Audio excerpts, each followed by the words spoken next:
Salve, gente, tudo certo? Mais uma revisãozinha pro Enem, conteúdinho clássico de prova que é variação linguística e que inclusive nos ajuda a responder uma série de coisas, tá?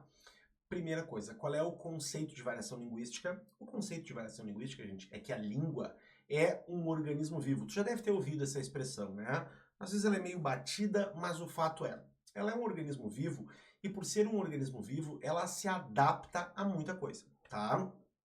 Normalmente, o que tu traz da escola? Tu traz da escola um conceito um tanto quanto cristalizado de que a língua é aquilo que está, quando a gente estuda a língua portuguesa, é aquilo que está nas gramáticas, por exemplo. E aí a gente acaba vinculando o conceito de língua a uma norma culta.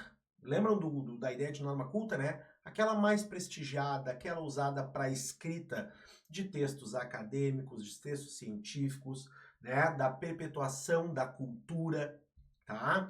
Vai aparecer na literatura, vai aparecer nesse fazer acadêmico, digamos assim, tá? E de fato, a gente tem uma norma, podemos dizer assim, uma norma chamada de norma culta, tá? Só que ela não é a única coisa que existe. Nenhum de nós sai por aí falando exatamente como as gramáticas pregam. Ela não é, como as gramáticas prescrevem. Vamos usar o verbo relacionado ao adjetivo dessas gramáticas. Elas são prescritivas, elas prescrevem ou elas são normativas, tá?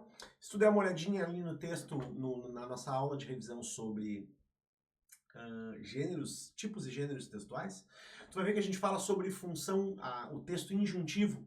E a gramática é um texto injuntivo, né? Porque ela orienta o bom uso da língua, certo? Ela orienta esse bom uso da língua. Então a gente vem do colégio, a gente tem essa visão que é passada, né, para as gerações de estudantes de que a gente tem uma norma culta. E aí é só a norma culta que vale, a gente vai para a escola para aprender a norma culta, mas a língua, ela é muito mais abrangente do que isso, ela é muito mais ampla do que isso, e a gente tem que levar em consideração esse leque de coisas que a língua, esse leque de jeitos que a língua se apresenta na hora de fazer algumas questões envolvendo variação linguística, né? Envolvendo a língua portuguesa em especial, tá? O Saramago, José Saramago, tem uma frase num documentário sobre a língua portuguesa, inclusive, em que ele diz que não existe língua portuguesa, existem línguas em português. Olha que sacada essa, né?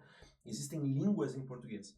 Ou seja, temos uma base comum, certo? A gente tem uma base comum. E a partir dessa base comum, a gente tem uma série de diferenças, tá? Então a gente vai falar sobre essas variações, tá? Nós vamos falar sobre essas variações. Quem será a primeira delas, gente? Serão as variações diafásicas. Afasia vem de discurso, vem de manifestação. Então, quando a gente fala que a língua varia, né, tem essa variação diafásica, e é importante lembrar que essa palavrinha aqui ela é muito técnica e pouco utilizada, certo? A gente vai usar aqui porque tu vai encontrar, se tu for consultar aí, for consultar as IAs da vida, tu vai encontrar esse conceito, tu vai encontrar exemplos de variações diafásicas. E o que quer dizer essa variação diafásica? Quer dizer que o contexto comunicativo influencia na língua que varia. Por exemplo, aqui eu estou usando um registro de língua, vamos falar em um registro de língua, que tende a ser mais formal. Que talvez não seja tão formal quanto muitas pessoas esperariam, né, de um professor de língua portuguesa. Mas eu estou usando um registro minimamente formal aqui, até porque eu não posso sair muito disso, porque se eu resolvo, de repente, fazer uso de um registro mais informal aqui do lugar de onde eu falo, e a gente vai falar de outros componentes dessa variação depois, pode ser que vocês não me entendam, tá? Então, o que a gente tem nas variações diafásicas, gente? A ocasião determina a maneira como nos dirigimos ao nosso interlocutor. Uma coisa, tu sabe, é tu te dirigir aos teus amigos, aos teus. Eu gosto muito de falar em sala de aula, tu dirigir aos teus. E tu tem um registro de língua mais informal, com mais proximidade, às vezes com mais afeto, certo? Outra coisa é a linguagem que tu usa para te dirigir aos teus pais, aos teus responsáveis, as pessoas mais velhas mais velhas da tua família. Se tu já trabalha, tu sabe a diferença, por exemplo, vamos fazer uma metáfora, da jaqueta que tu veste para falar com o teu colega, da jaqueta que tu veste para falar com o teu chefe. Tu não sabe disso? Tu não sabe que tem diferença? Sabe? É uma diferença de vocabulário, é uma diferença sintática no teu discurso, tu sabe que as concordâncias mudam, as concordâncias versus as concordâncias, é ou não é? Tu sabe que essas concordâncias mudam, beleza? Então isso significa variação diafásica. O contexto, ele é determinante na maneira como a gente se comunica. Mais formal, menos formal. Aqui a gente fala muito em níveis de linguagem, né? Mais formalidade ou menos formalidade, certo? Então a gente tem variações, a língua varia quanto ao contexto em que a comunicação ocorre. Segunda, gente, as variações diatópicas. A língua varia de acordo com as diferenças regionais. E essa ideia da diferença regional aqui, gente, ela pode ser do mínimo ao máximo. Por exemplo, eu falo de Porto Alegre. Aqui em Porto Alegre a gente tem um sotaque sobre o qual muito se faz piada, né? Tu já deve ter visto, eu tenho um pouco desse sotaque, alguns colegas que passaram por aqui têm um pouco desse sotaque também, que é esse porto-alegrês do Bonfim, né? Tá? Mas hoje aqui em Porto Alegre, por exemplo, quando se fala esse típico sotaque porto-alegrense, a gente fala de qual porto-alegrense que tu tá falando? Porque de uma região de Porto Alegre é um sotaque, de outra região de Porto Alegre é outro. Então se a gente fala de diferenças né, diferenças regionais, dentro de um espaço como uma cidade do tamanho de Porto Alegre, certo? Dentro de uma cidade do tamanho de Porto Alegre, imaginem quando a gente fala, por exemplo, entre regiões de um estado, aí tu pensa no teu estado aí, tu pensa na diferença, por exemplo, quem mora em estados do litoral, pensa na diferença entre o cara do que fala o português do teu estado no litoral versus o cara que fala no interior. Se tu tem uma serra no teu estado, tu já deve ter visto que o sotaque da serra é diferente. O pessoal que tem contato com gente da fronteira, a fronteira é diferente. E a gente pode ampliar. Aqui, por exemplo, eu trago uma diferença de vocabulário baseada na regionalidade, né? Que é, como é que a gente chama o telefone no Brasil? Como é que a gente chama um telefone no Brasil? No Brasil a gente chama de celular. Em Portugal a gente chama de telemóvel, tá?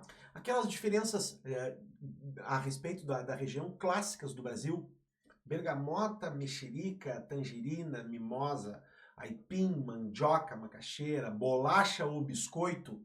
Gente, essas diferenças vão desde vocábulos que representam o mesmo objeto até mesmo a construções sintáticas. Por exemplo, eu posso te perguntar, entendeu? Não entendeu? Usando o advérbio não na frente do verbo.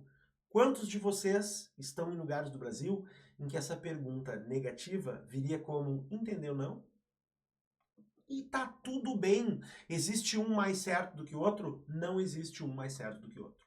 Beleza? Então essas são as variações com base na localização do falante. Certo? Terceiro uso, gente. Aquilo que a gente chama de variação diacrônica, que atravessa o tempo, cronos, né? Aquele radical para tempo.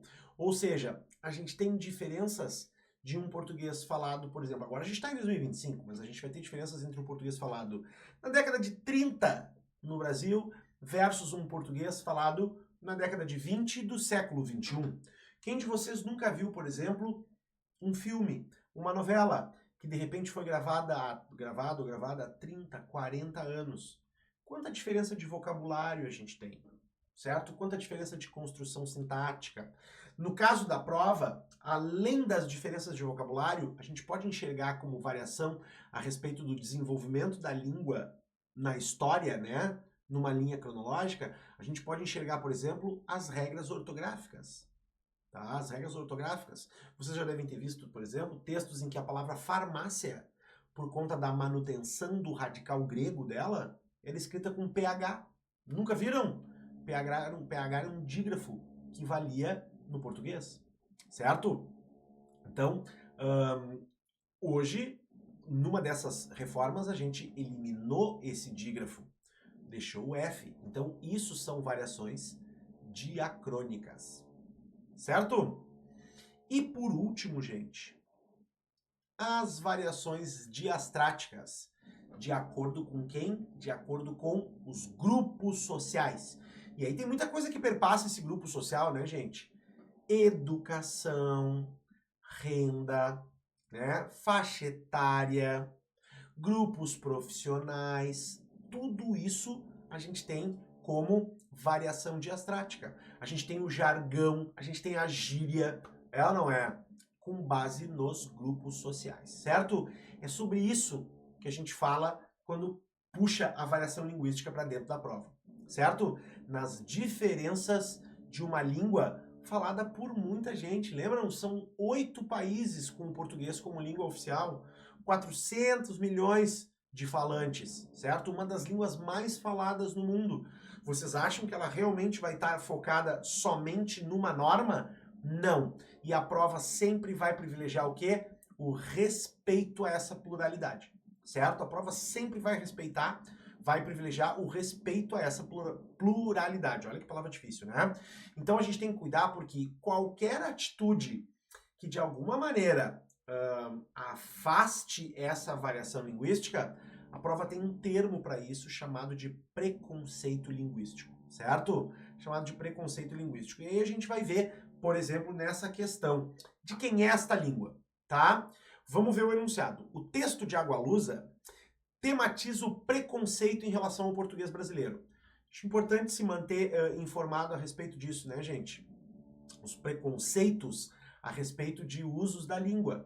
Não vamos ficar só nesse preconceito europeu versus o brasileiro, ou europeu versus o resto do mundo, né? O português europeu versus o resto do mundo. A gente tem que prestar atenção nos preconceitos diários a respeito da língua, né? Quem nunca viu alguém sendo ofendido, alguém sendo menosprezado por conta disso? A prova considera isso o preconceito linguístico, certo? Então, o texto do Agualusa tematiza o preconceito em relação ao português brasileiro. Com base no trecho citado pelo autor, vamos dar uma olhada nesse trecho, infere-se, ou por exemplo, o que quer dizer infere-se? A gente pode deduzir que esse preconceito se deve a quê? Vamos ver, de quem é esta língua? Uma pequena editora brasileira, a Urutau, acaba de lançar em Lisboa uma antologia antirracista de poetas estrangeiros em Portugal, com o título Volta pra Tua Terra. O livro denuncia as diversas formas de racismo a que os imigrantes estão sujeitos.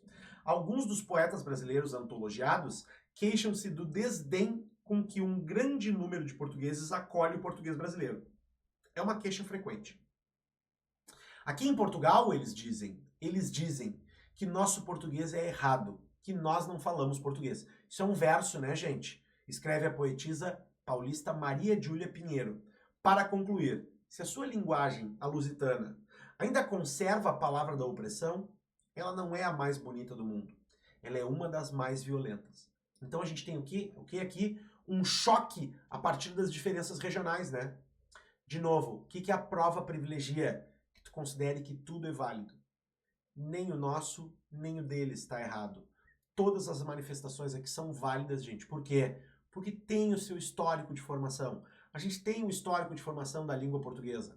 Ela veio com os invasores? Veio com os invasores. Mas ela se desenvolve aqui totalmente apartada, né? A partir de 1822, no processo de independência. Então a gente tem uma história diferente, por exemplo, do português falado nos países africanos de língua portuguesa, cujas independências são mais recentes, estiveram muito tempo vinculados a essa opressão que fala o texto, certo? Então o texto do Agualusa, né, com base no trecho citado pelo autor, infere-se que esse preconceito se deve à dificuldade de consolidação da literatura brasileira em outros países. Gente, o preconceito se deve somente à ideia da literatura? Não. Aqui a gente tem uma manifestação literária a partir deste preconceito, né? Segunda, aos diferentes graus de instrução formal entre os falantes de língua portuguesa. Gente, nós não estamos falando em variação diastrática, como a gente acabou de falar, de acordo com os grupos sociais. A gente está falando de quê? Está falando de uma variação diatópica. E aí a gente tem o quê? Esse preconceito se deve à existência de uma língua ideal que alguns falantes lusitanos creem ser a falada em Portugal É exatamente disso que nós estamos falando, gente. A alternativa certa nesse caso é a C. Por quê?